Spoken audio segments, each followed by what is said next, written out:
नमस्कार। विकासखंड द्वारीखाल के आदर्श इंटरमीडिएट कॉलेज सतपुली में इस वक्त मौजूद हूँ, जहाँ पर ब्लॉक स्तरीय विज्ञान प्रदर्शनी यहाँ पर चल रही है।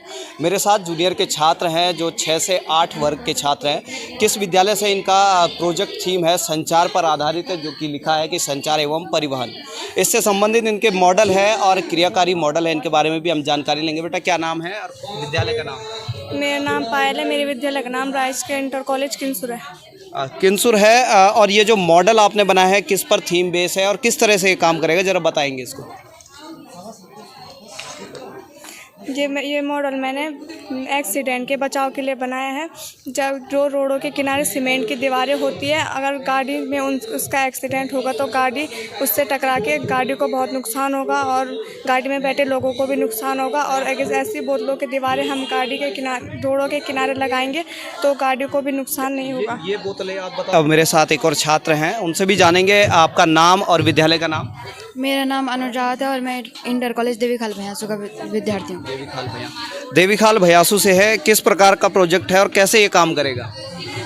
इस प्रोजेक्ट का नाम हाइड्रोलिक ब्रिज है और इस प्रोजेक्ट की मदद से हम समुद्री यातायात को आने जाने की मंजूरी दे सकते हैं। कैसे करेंगे बनाया? तो जैसे समुद्री यातायात आएगा तो हमको इन्फॉर्मेशन मिल जाएगी, तो यहाँ पे रेड लाइट जल जाएगी और जिससे जब ये शिप्स या समुद्री यातायात आएंगे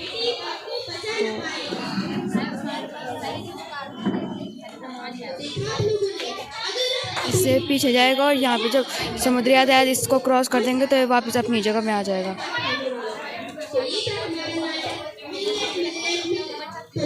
8th क्लास का छात्र है और बेहद सुंदर यहाँ पर क्रियाकारी मॉडल इन्होंने बनाया है।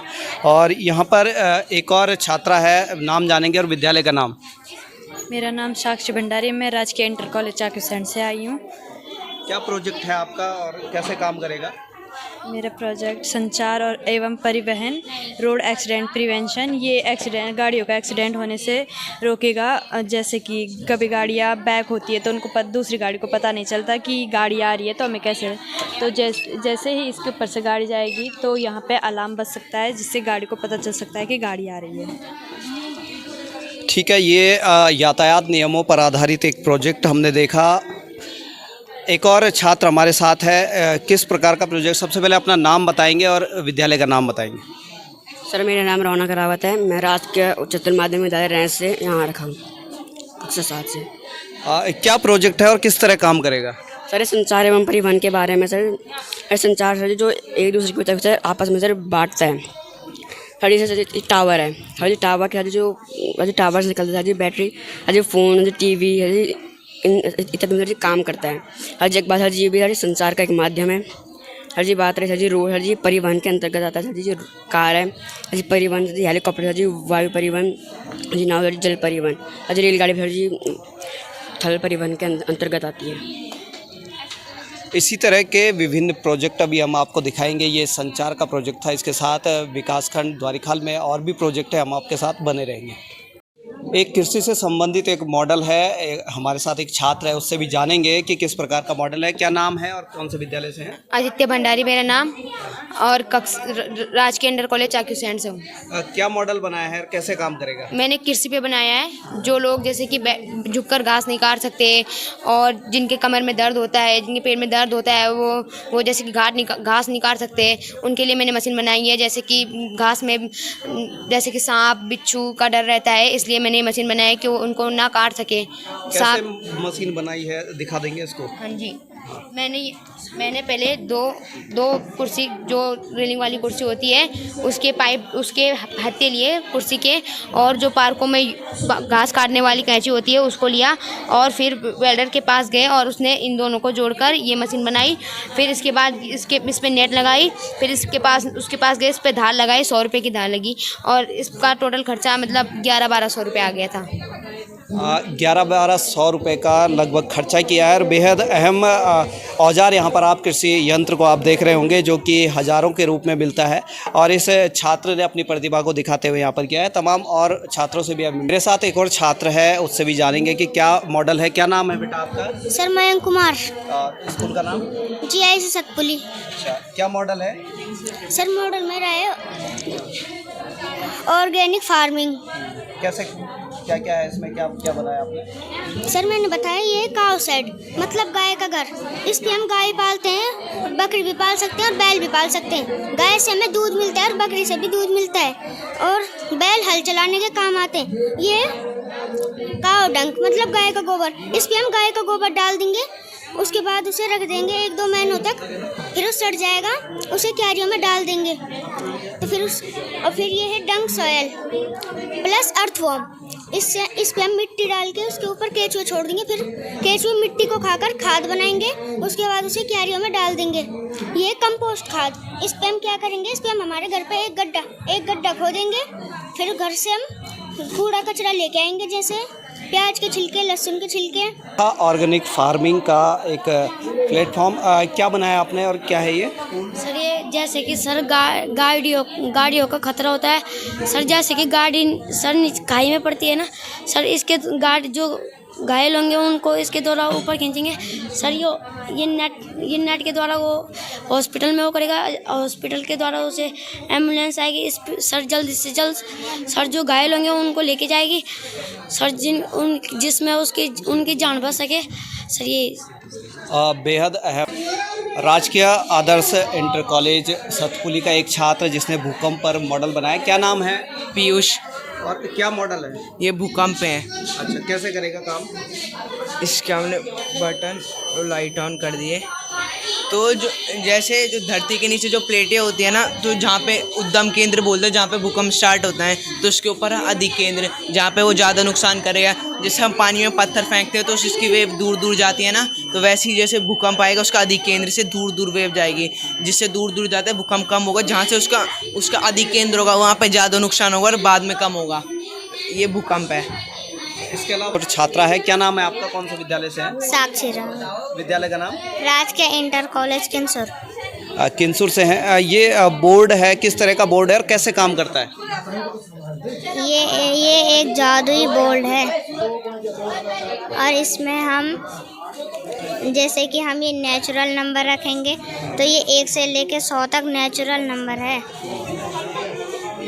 अब हम जब इसके आगे 0 लगाएंगे तो ये सब पूर्ण संख्याएं हो जाएंगी।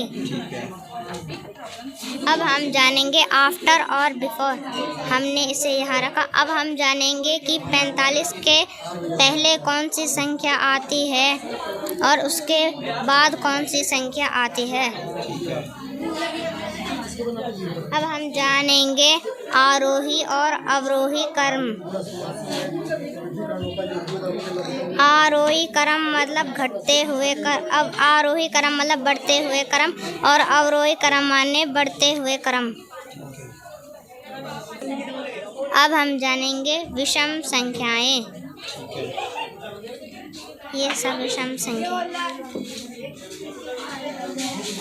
इस तरह से और क्या है? अभाज्य संख्याएं। अभाज्य संख्या और वर्ग और घन, अभ्यास प्रश्न, और विकर्ण का योग, और 2 के टेबल और 3 की टेबल और 4 की टेबल। 2 की टेबल, 3 की टेबल और 4 की टेबल। ठीक है, इसी तरह के और भी यहाँ पर हमारे साथ छात्राएं हैं। कौन से विद्यालय से हैं? राजकीय पूर्व माध्यमिक विद्यालय लंगोरी। क्या प्रोजेक्ट है, समझाएंगे इसके बारे में? ये हमारा मैजिक बोर्ड है। आज हम बाल वैज्ञानिक प्रदर्शनी में सम्मिलित हुए। हमारा मुख्य विषय समाज के लिए विज्ञान एवं प्रौद्योगिकी, उप विषय संगणनात्मक चिंतन। TLM मैजिक बोर्ड है हमारा, और इसमें बहुत सारे हम लर्निंग आउटकम सीख सकते हैं। कौन कौन से लर्निंग आउटकम हम सीख सकते हैं? प्राकृतिक संख्या, पूर्ण संख्या, सम संख्या, विषम संख्या, अभाज्य संख्या, आरोही अवरोही क्रम, पूर्ववर्ती प्रावर्ती, न्यूनतम अधिकतम, पहाड़े एवं गुणज, लघुत्तम समापर्य, विकर्णों का योग, और सबसे अच्छी बात 1 से 100 तक की संख्याओं में 410 तरह के अलग अलग अभ्यास प्रश्न सीख सकते हैं। वर्ग और घन, विभाज्यता की जांच, जोड़ घटाने भाग, तर्क शक्ति पर आधारित श्रेणीकरण। तो सबसे पहले बात करते हैं प्राकृतिक संख्या। प्राकृतिक संख्या यानी नेचुरल नंबर। ये सब हमने प्राकृतिक संख्या अनंत तक चलती रहती है, और प्राकृतिक संख्या 1 से स्टार्ट होती है, और अगर हम इसके पीछे 0 ऐड कर देंगे तो ये पूर्ण संख्या बन जाएंगी। पूर्ण संख्या यानी होल नंबर, और पूर्ण संख्या 0 से स्टार्ट होती है। अब बात करते हैं सम संख्या। सम संख्या यानी इवन नंबर। इस चार्ट पेपर को हमने कुछ ऐसे कट किया है जिसे हमें सारे इवन नंबर नजर आ रहे हैं। इवन नंबर यानी सम संख्या, तो 2, 4, 6, 6, 8, 10 ये सब इवन नंबर हैं। इवन नंबर की विशेषता, इवन नंबर की इकाई में 2, 4, 6, 8 और 0 आता है। अब बात करते हैं विषम संख्या। विषम संख्या यानी ओड नंबर। इस चार्ट पेपर को हमने कुछ ऐसे कट किया है, अगर हम अपने मैजिक बोर्ड के ऊपर रखेंगे तो सारे हमें विषम संख्या नजर आएंगे। विषम संख्या यानी ओड नंबर। विषम संख्या में आते हैं 1, 3, 5, 7, 9 और यहाँ पर बहुत सारे। तो विषम संख्या की इकाई में आते हैं 1, 3, 5, 7 और 9। अब बात करते हैं अभाज्य संख्या। अभाज्य संख्या यानी प्राइम नंबर। तो इसको हम अपने चार्ट पेपर के ऊपर रखेंगे, मतलब मैजिक बोर्ड के ऊपर रखेंगे तो हमें अभाज्य संख्या मिलेगी। अभाज्य संख्या टोटल 25 अभाज्य संख्या होती है। सबसे छोटी अभाज्य संख्या 2 होती है तथा सबसे बड़ी अभाज्य संख्या 97 होती है। अब बात करते हैं आरोही अवरोही क्रम। इसको हम अपने मैजिक बोर्ड के ऊपर रखते हैं तो हमें आरोही अवरोही क्रम वाला सिस्टम चलते रहेगा। जैसे अवरोही क्रम यानी डिसेंडिंग ऑर्डर, आरोही क्रम यानी असेंडिंग ऑर्डर। आरोही क्रम यानी बढ़ते हुए क्रम में, जैसे 1, 12, 23 ऐसे 34 ऐसे बढ़ रहा है क्रम। तो पहले सबसे छोटी संख्या, फिर उससे बड़ी, फिर लास्ट में सबसे बड़ी। अवरोही क्रम मतलब घटते हुए क्रम में पहले सबसे बड़ी संख्या, फिर उससे छोटी, फिर लास्ट में सबसे छोटी। आरोही अवरोही क्रम हो गया। अब बात करते हैं बिफोर एंड आफ्टर, पूर्ववर्ती अपरवर्ती। इसमें हमने छोटे से 4 पेपर लिया, उसको ऐसे कट किया। हम अपने मैजिक बोर्ड पर कहीं पर भी रख देंगे। जैसे हमने 64 के ऊपर 64 से पहले संख्या 63, उसके बाद आफ्टर मतलब प्रवर्ती मतलब बिफोर, आफ्टर मतलब 65 आएगा इसका। तो लेस देन और ग्रेटर देन, इसको हमने 45 के ऊपर रख दिया। जैसे 45 से पहले 35, उसके बाद 55। सबसे ज़्यादा मैजिकल बताएंगे आप?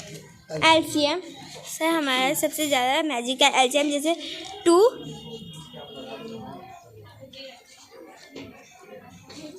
3 का एलसीएम, 2 और 3 का एलसीएम जो सबसे छोटी संख्या होगी वो उसका एलसीएम होगा। 2 और 3 का एलसीएम 6 आएगा। जैसे 2, 3, 4 का एलसीएम, 2, 3, 4 का एलसीएम आएगा 12। 2, 3, 4 का एलसीएम, सबसे छोटी संख्या 12 है तो इसका आंसर आएगा 12। अब जैसे कि 2, 3, 4, 5 का एलसीएम, 2, 3, 4, 5 का एलसीएम आएगा 60। अब 2, 3, 4, 5, 6 का एलसीएम भी आएगा 60। और अगर हम 7 अगर इसमें जोड़ देंगे 7 तो इसका आंसर नहीं आएगा, क्योंकि इसका एलसीएम 100 से ऊपर चले गया है। ये थे हमारे पास जूनियर के छात्र छात्रा जिन्होंने विभिन्न प्रकार के इस तरह के मॉडल यहाँ पर तैयार किए थे। लगातार छात्रों की विभिन्न गतिविधियों को लेकर हम आपके साथ बने रहेंगे।